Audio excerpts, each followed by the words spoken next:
La catástrofe de N. Tassin. Parte segunda. Capítulo 6. Hacia fin de octubre, el París subterráneo estaba ya unido por anchos y altos túneles a los puntos más lejanos de Francia. Eran estos túneles como tentáculos que la capital extendía hacia todas las provincias para imponer en ellas su autoridad y que poco a poco iban llegando a todas partes.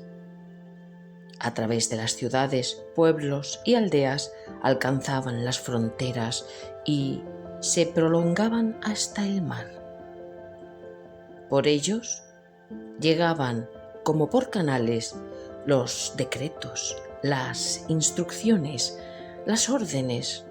París parecía querer recobrar el tiempo perdido mientras no pudo ejercer su autoridad sobre el resto de Francia.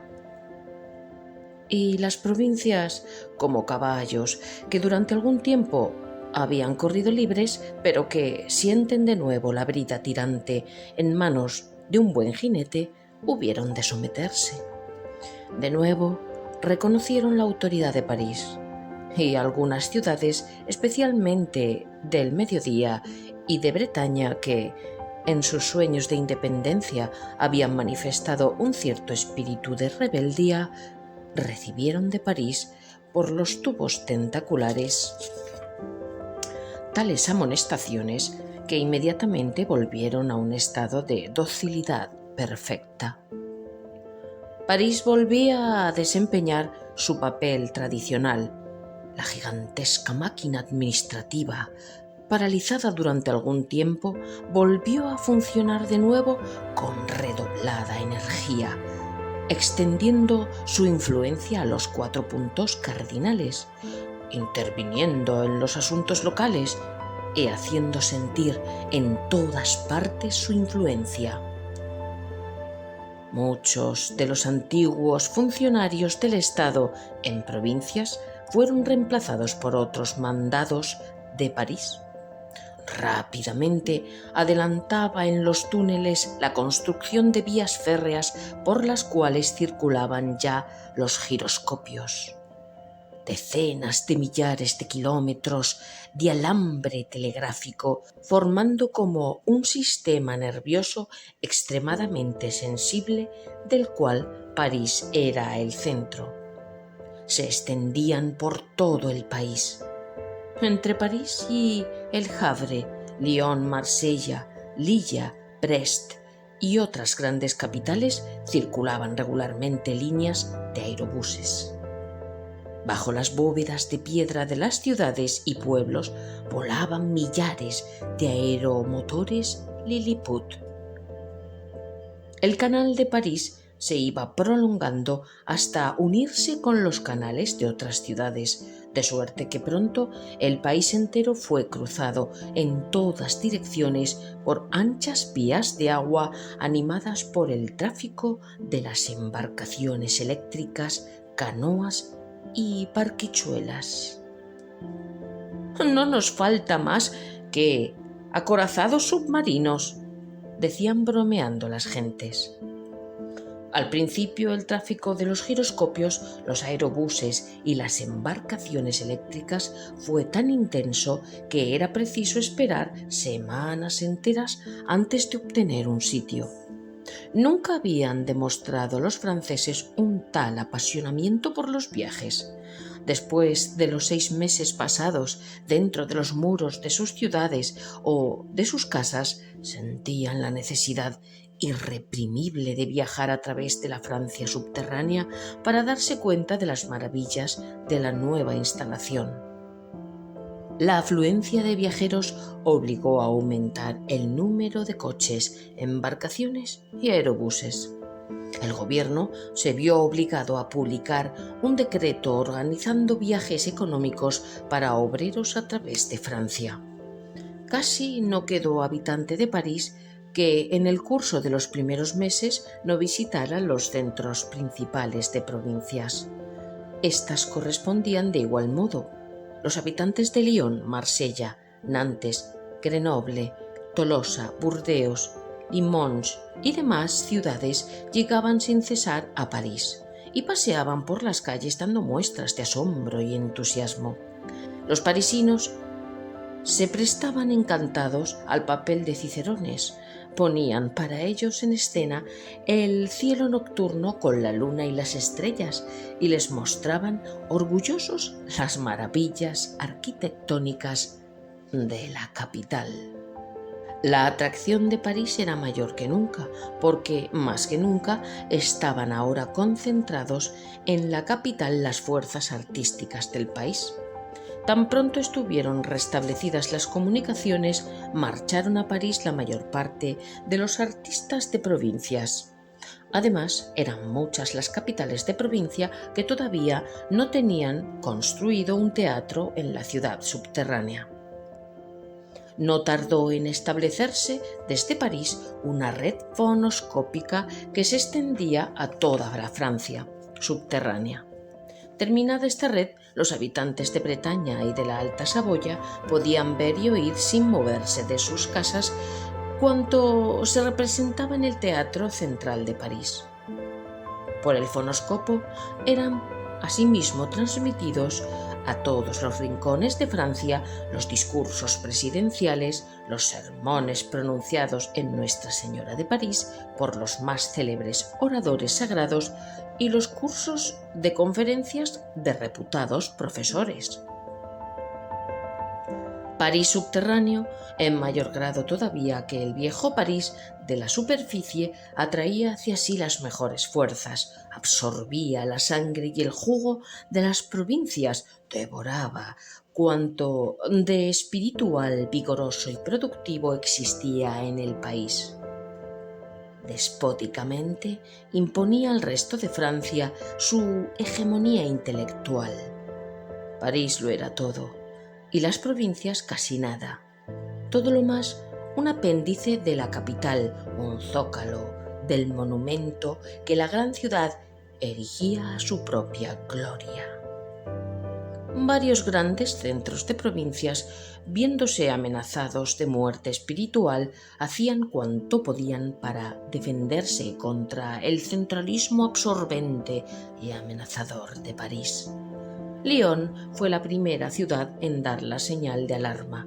No en vano pretendía al título de segunda capital. En la prensa lionesa aparecían diariamente artículos violentos contra París. «No somos separatistas, ni federalistas, ni anarquistas», decía un artículo del Lyon subterráneo. «Nunca hemos compartido los estúpidos sueños separatistas de los taraconeses y ninguna idea está más lejos de nuestra cabeza que la de rebelarnos contra Francia, nuestra madre común.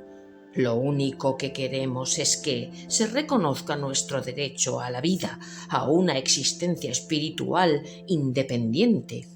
Lyon, con sus 2,5 millones de habitantes, es la capital de una vasta provincia cuyos campos y viñedos habían mantenido, y en cierto modo siguen manteniendo, a la mitad de Francia. Merece ciertamente que le sea reconocido este derecho. Mucho habíamos tenido que sufrir en lo alto a causa de la tiranía de París. Al empezar la nueva era de nuestra existencia, teníamos el derecho de esperar que las cosas mejoraran. Pero, por desgracia, la situación se ha hecho más insoportable todavía. París salvaguarda celosamente todas sus prerrogativas y parece dispuesto a demostrar que bajo tierra su hegemonía subsiste, recurriendo a todos los medios para mantenerla y reforzarla. Burdeos empezó también a manifestar su descontento. No podía olvidar que en 1914, al comenzar la Guerra Europea, fue elevada, aunque solo por poco tiempo, al rango de capital de Francia. Se diría que la ciudad sentía aún su frente ceñida por aquella corona efímera que, a su juicio, le sentaba mucho mejor que a París y que en realidad le hacía rodar la cabeza más que el propio vino de Burdeos. La ciudad se mostraba ahora de mal humor, refunfuñaba, se indignaba.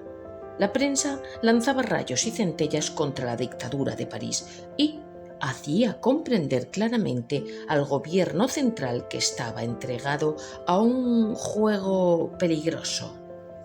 No debe olvidarse que las cimas del poder, escribía el pequeño Bordelés, que, a pesar de nuestra perfecta lealtad, nuestra paciencia, puede acabarse. Claro está que no hemos de meternos en aventuras ni pensamos levantarnos en armas como los tarasconeses, pero contamos, si es preciso, con armas más eficaces que las del fuego, el boicot de París y de cuanto de allí venga. Ninguna amenaza puede obligarnos a que nos interesen la prensa, la literatura y los artistas de París. Y si todas las provincias o parte de ellas declaran una guerra semejante, la capital no habría de salir ganando. Estamos en ello profundamente convencidos. Lilla, Rouen, Marsella y otras grandes ciudades hacían también tentativas para escapar de la dictadura de París. Por iniciativa de Lyon se decidió convocar un congreso provincial para deliberar sobre la situación. En espera de la guerra general, las provincias empezaron a practicar una guerra de guerrillas. Lyon construyó un teatro y trató de atraerse a los mejores artistas ofreciéndoles elevados sueldos. Estableció además en el sur de Francia una red fonoscópica que alcanzaba a todas las ciudades del mediodía. La prensa lionesa defendía heroicamente los intereses de la ciudad y mantenía el entusiasmo de los lectores a una temperatura muy elevada. «Hemos de hacer las cosas de tal modo que los parisinos acaben prefiriendo nuestro teatro que el suyo», escribía el Lyon subterráneo, «y así será». Burdeos, Lilla, Marsella y otras ciudades rivalizaban no tan solo con París, sino entre sí. Los municipios construían teatros magníficos, grandiosas catedrales, templos imponentes dedicados a la ciencia. Todas ellas invitaban a los más célebres artistas, predicadores y profesores. Hasta tal punto de engreimiento llegaron las celebridades de toda especie que se conducían como personajes de una corte medieval. Y los alcaldes y representantes de las ciudades tenían que hacer a veces horas y horas de antesala para llegar a hablar con un músico o un actor cualquiera. Algunos artistas mostraron un delirio de grandeza que tomaba a veces caracteres agudos. El célebre tenor Francisco Lagrange, por ejemplo, antes de firmar la contrata para el Teatro de Burdeos, puso las condiciones siguientes. 1. Que se le prepare un suntuoso piso en el ayuntamiento. 2. Que ante el piso monte la guardia constantemente. 3. Que el alcalde de Burdeos pase personalmente a recogerle a su casa antes de la presentación para conducirle a su casa. Como comprenderán ustedes, estas condiciones no las pongo por mi causa, dijo a los nobles de Burdeos que fueron a visitarle en comisión y a los cuales ni siquiera les pidió que se sentaran. Es por el arte sacrosanto. Sus servidores estamos obligados a mantener el prestigio del arte ante los profanos. No tardó el pobre Lagrange en convertirse en una víctima del arte. Fue preciso internarlo en un manicomio.